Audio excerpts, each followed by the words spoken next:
An 18-year-old Janet Jackson was persuaded to secretly wed her childhood friend James DeBarge in an effort to seize control of her life away from her father, Joe Jackson, only to discover that she would later have to deal with DeBarge's drug abuse. The 55-year-old pop icon stated, "I wanted to be able to stand on my own feet," in the two-part documentary Janet Jackson, which has its debut this Friday and Saturday on Lifetime and A&E. "And at the time I believed that getting married was the only way I could sort of get my own life." Jackson was there with his sister LaToya and brother Jermaine when the sibling group DeBarge made their debut on Soul Train, which is how the two first got together. And while conversing over the phone, the bashful sweethearts connected over their shared heritage as musicians. Jackson recalled, "I started dating him when I was 16. He was a kind man. DeBarge acknowledged that they felt secure in one another's company, but he said, "I don't know why anyone would trust me." The young couple would try their best to sneak around and catch a glimpse of one another. Given how well protected she was by her parents, it wasn't easy for us to see each other, according to DeBarge. "I simply had to spend every moment with her. I believe that because we were so much in love with one another, we had to shut everyone else out."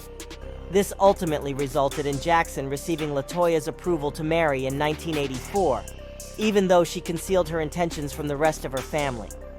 However, the couple's marital bliss proved to be fleeting.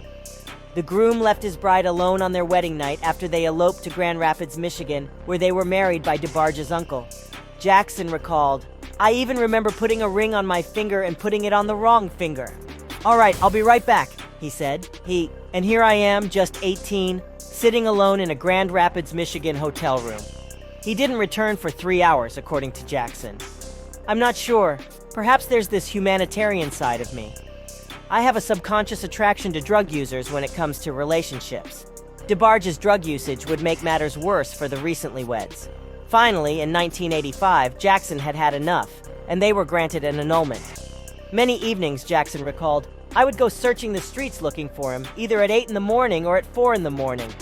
There were moments when we would roll around on the floor wrestling over the pills, and I would find them and try to flush them down the toilet. I simply wanted that to take precedence over this ugly stuff because I knew that he needed help. I loved him so much and saw the good in him too. However, I wasn't the assistance he required." From an early age, Janet Jackson definitely had a lot on her plate and was dealing with things that most people her age shouldn't have. No marriage like that is destined to end. It lasted longer than it should had. I don't know about you, but I'm glad that she got out of that relationship. Let us know in the comments. Have you been in a relationship like this? And what did you do to get out? Don't forget to like and subscribe for all your latest celebrity gossip.